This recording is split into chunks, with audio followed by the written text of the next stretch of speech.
संख्या में समर्थक कलेक्ट्री के बाहर पहुंचे हैं। बजरी माफियाओं के खिलाफ लगातार यहां पे प्रदर्शन कर रहे हैं। हनुमान बेनीवाल जो कि सांसद भी हैं, आरएलपी सुप्रीमो भी है, कलेक्ट्री के बाहर बैठ चुके हैं। ये जब बात करते हैं, सभा की गई बजरी माफियाओं के खिलाफ, अभी कलेक्ट्री के बाहर बैठे हैं। देखिए, हल्ला बोल कार्यक्रम में हल्ला बोल दिया हमने राजस्थान के अंदर बजरी माफिया के खिलाफ। तो यहाँ के अंदर बहुत बड़ी कार्रवाई हुई और यहाँ भी हम चाहते हैं जो अवैध नाके वो हटे, बजरी की तरह सस्ती हो। और तीसरा जो नदी को खोद के इसका स्वरूप बजरी माफिया ने बिगाड़ा है, तो उस पर बड़ी पेनल्टी बजरी माफिया लगे। इसके ठेके निरस्त हो, बीज निरस्त हो और किसान को सस्ती बजरी मिले। और माफिया के साथ जिन नेताओं का गठजोड़ है वो भी खुले। और ये जो पर्ची ट्रैक्टर और गाड़ियों को जो पर्ची देते हैं बिल्कुल फोर्ज है। तो इसके खिलाफ एफआईआर दर्ज हो। ये हमारे बजरी माफिया के खिलाफ राजस्थान में हल्ला बोल कार्यक्रम है। और कुछ इश्यूज हमारे स्टेट हाईवे टोल मुक्त को लेकर कुछ दिल्ली के हमारे इश्यूज है। भीलवाड़ा के अंदर स्थानीय लोगों को रोजगार, जिंदल लागू ताकि माइंस के मामले जहाँ दरारें पड़ गई पूरे गाँव के अंदर, तो इस सारे मामलों को लेकर विशेष रूप से बजरी के खिलाफ हल्ला बोल कार्यक्रम पार्टी ने रखा है। अभी हमारा 22 को नौर, 24 को दोरीमन्ना और 26 को फिर हमारा गढ़साना के अंदर है, जिसके अंदर वहाँ की लोकल समस्याओं के साथ इस माफिया पे हल्ला बोल कार्यक्रम।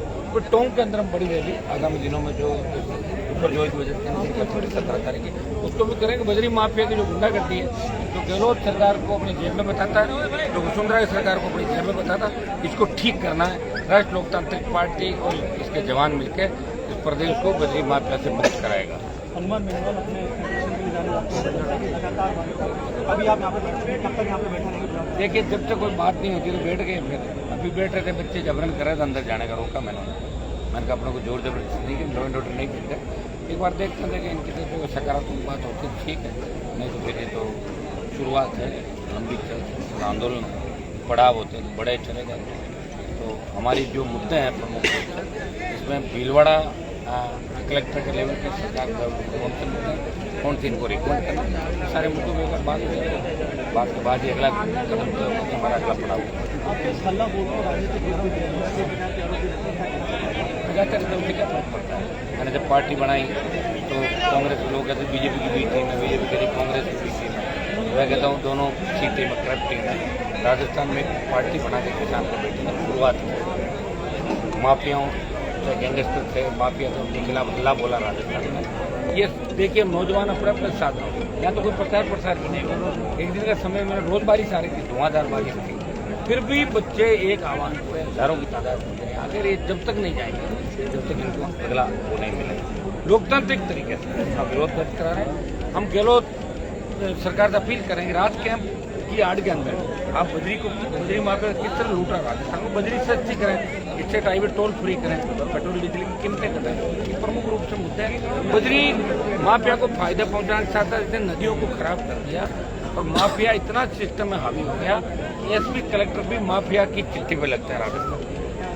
ये थे हमारे साथ हनुमान बेनीवाल, लगातार कलेक्ट्री के बाहर बैठे हैं, समर्थकों के साथ बैठे हैं। इन्होंने कहा है कि जब तक कोई फैसला नहीं होता, कोई समझौता नहीं होता या मांगे नहीं मानी जाती, जब तक हम बाहर ही बैठे रहेंगे। वीडियो जर्नलिस्ट अंकुर सेनाटी के साथ राहुल कौशिक।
थोड़ा हिट होकर ना रहा यार, थोड़ा हिट बैठो ना रहा, बच्चे बैठो बाहर ना बैठो, हिट बैठो, वो वैसे हिट होकर हो गया इसकी आईटी टीम देखा है अपन मिले थे ना उस दिन सर्किट हाउस में मिले थे यहाँ तो हटाओ ना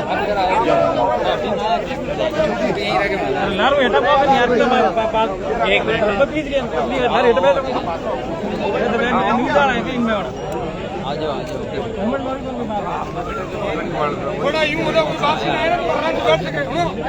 थोड़ा पीछे खिसक जाओ ना, थोड़ा पीछे खिसक जाओ ना। बढ़िया थोड़ा पीछे वाला नीचे नहीं बैठ गया, आप नीचे बैठो।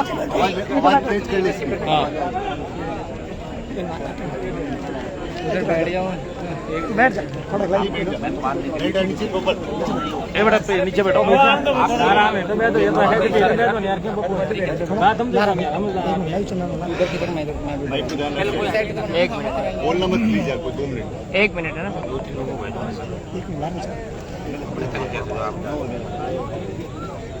थोड़ा पीछे की सुनो ना परफेक्ट सही जगह बैठो कैमरा परफेक्ट नहीं होता आपका angle G RLP supremo Hanuman Beniwal आज बजरी माफिया के खिलाफ लोगों को लामबंद करते हुए भीलवाड़ा में बजरी पर हल्ला बोल करने के साथ साथ में रैली के रूप में कलेक्ट्रेट पहुंचे हैं। बजरी माफिया को लेकर इन्होंने अपनी जो सभा रही उसमें भी एक बहुत बड़ा बयान दिया कि भाजपा और कांग्रेस दोनों की जो सरकारें हैं वो बजरी माफिया की गोद में बैठी हुई है। अभी हमारे बीच में यहाँ पे जो कलेक्ट्रेट है यहाँ पे धरने पे बैठ गए हैं आरएलपी सुप्रीमो बेनीवाल जी। जिस तरह से आपके साथ में 2 विधायक हो रहे हैं और कुछ जनप्रतिनिधि पंचायत राज के भी हैं, आप सब एक साथ आके यहाँ पे लामबंद हो रही है। आरएलपी के बैनर तले आप यहाँ पे धरना दे रहे हैं, इसका सीधा सीधा उद्देश्य क्या सरकार को चेताना है, सरकार को चेतावनी देना है या सरकार के खिलाफ संघर्ष लंबा करना है? सरकार के खिलाफ लंबे संघर्ष का हमने ऐलान कर दिया। हल्ला बोल कर बजरी माफिया की जड़ें बहुत गहरी है। सरकार वसुंधरा सरकार को जेब में रखता है, कांग्रेस सरकार भी जेब में बजरी माफिया। हम चाहते हैं कि किसानों को सस्ती दर में बजरी मिले, उनके खेत में उनको बजरी खोदने का अधिकार मिले, माइंस मिले। एक जो नदी का स्वरूप बिगड़ा 15 मीटर 20 मीटर 25 मीटर जहाँ खड्डे खोदती है वहाँ ड्रोन से पूरा सर्वे करके इसके खिलाफ पेनल्टी लगे। स्टॉक इसने कन्वर्ट लैंड के बिना स्टॉक नहीं कर सकते, जगह जगह इसने स्टॉक अथाक बाढ़ खरीद कर दिए, इसके खिलाफ कार्रवाई हो, इसकी जांच हो, फर्जी पर्चियां जो इसने दी है इन पर्चियों के खिलाफ भी मुकदमे दर्ज हो। बजरी माफिया ये कहता है लोगों को कि मैं राज्यसभा में जाऊँ, लोकसभा लड़ूँ, बीजेपी लड़ूँ, कांग्रेस से लड़ूँ, ऐसा कहता हो घूम रहा राजस्थान के सरकारों से बड़ा बजरी माफिया हो गया। बजरी माफिया तो सरकार से बड़ा हो गया, पर जिस तरह से आरएलपी सुप्रीमो ने आंदोलन खड़ा किया है बजरी माफिया के खिलाफ, टोंक में हो कहीं पे भी, जिस तरह से अब ये धरातल पे आ रहा है, इस दौर में जिस तरह से खास तौर से जातिगत किसी तरह से टारगेट करने का हनुमान बेनीवाल को प्रयास किया जा रहा है, इससे आप कैसे लड़ेंगे? कोई फर्क नहीं पड़ता इससे, कोई फर्क नहीं पड़ता। मैं हमेशा चाहे अपराधियों के खिलाफ लड़ा, माफियाओं के खिलाफ लड़ा, पॉलिटिकल बीजेपी के अंदर आंतरिक लोकतंत्र को ठीक करने की बात की, आरोप प्रत्यारोप लगता रहता, सबको पता है। आंदोलन कमजोर करने की तरकीब है, कोई फर्क नहीं पड़ता इससे, इससे तो और मजबूत होगा और ज़्यादा मजबूत होगा। क्योंकि जो लोग आंदोलन कर रहे हैं उनको भी अगर बजरी किया, जो लोग मेरा विरोध कर रहे हैं उनको भी बजरी की जरूरत होगी तो 40,000 रुपये का ही ट्रक मिलेगा। उनको वही तकलीफ पड़ेगी जो आम आदमी गरीब आदमी। कुछ लोग हो सकता है कि उनके यहाँ नौकरी करते होंगे बजरी माफिया के, कुछ चंदा देते होंगे, कुछ लोग लाइव आके बोलते हैं, कोई फर्क नहीं। कोई फर्क। एक चीज और आपने कही थी, वसुंधरा सरकार हो बोले गहलोत सरकार हो, बजरी माफिया हो उनकी गोद में है, इसका मतलब क्या सीधा सीधा बजरी माफिया के इशारे पे सरकार चल रही है? 100%। मैं तो कह रहा हूँ जहाँ जहाँ बजरी माफिया की लीज ठेके हैं वहाँ एसपी कलेक्टर इससे लगता है। आपके भी इनमें से एक आदमी बजरी माफिया ने लगाया होगा पक्का, कलेक्टर एसपी में एक उसका मिलेगा, कई डीवाईएसपी मिलेंगे, कई एसएचओ मिलेंगे, तो उसके खिलाफ बोलते हैं उनको तुरंत हटवा देता है। नागौर, बाड़मेर, आपका टोंक, सवाई माधोपुर, करौली, तो तमाम जानता हूँ राजस्थान के अंदर कहाँ कहाँ ऐसी तरफ से। अब क्या स्वरूप रहेगा सर? आप धरने पे बैठ गए हैं, स्वरूप तो इतना बड़ा है ना, ये देखिए ये आज का स्वरूप ये है। आगे आप टोंक का स्वरूप देखना, धोरीमना के अंदर बालोतरा में हमने पहले सभा की, धोरीमना के अंदर आवश्यकता पड़ी तो राजधानी को घेरेंगे, बजरी माफिया को ठीक करेंगे, ठेके निरस्त कराएंगे और लोगों को सस्ती बजरी दिलाएंगे और उनके खुद के खेतों में माइंस की प्रक्रिया चालू करेंगे, जिससे जिप्सम के पट्टे दिए, बजरी के पट्टे और रेत के पट्टे भी लोगों को उनके खेत के अंदर मिले। एक सचिन पायलट को आप बराबर नसीहत दे रहे हैं 1 साल से कि वो कोई अपनी पार्टी बनाए, नहीं तो उसका राजनीतिक जो है एक हत्या सी हो जाएगी, आत्महत्या सी हो जाएगी, इसको लेकर क्या कहना चाहेंगे? पॉलिटिकल सवाल। देखिए मैं कह तो रहा हूँ कि भाई अगर वो पार्टी बनाते हैं तो नौजवानों में और गुजर समाज में उनका बड़ा प्रभाव है। वो अगर आते हैं 1 और 1 11 होता है, अगर हम आ जाते हैं वो आते हैं, फिर हम दूसरी बात पार्टियों से भी बात करें तो निश्चित रूप से राजस्थान के जवानों ने इस बार मन बनाया। देखिए 75 लाख नए मतदाता जोड़े हैं जो पहली बार वोट करें। वो चाहते हैं कि हम ऐसी पार्टी को वोट करें जो भ्रष्टाचार की खिलाफत करें।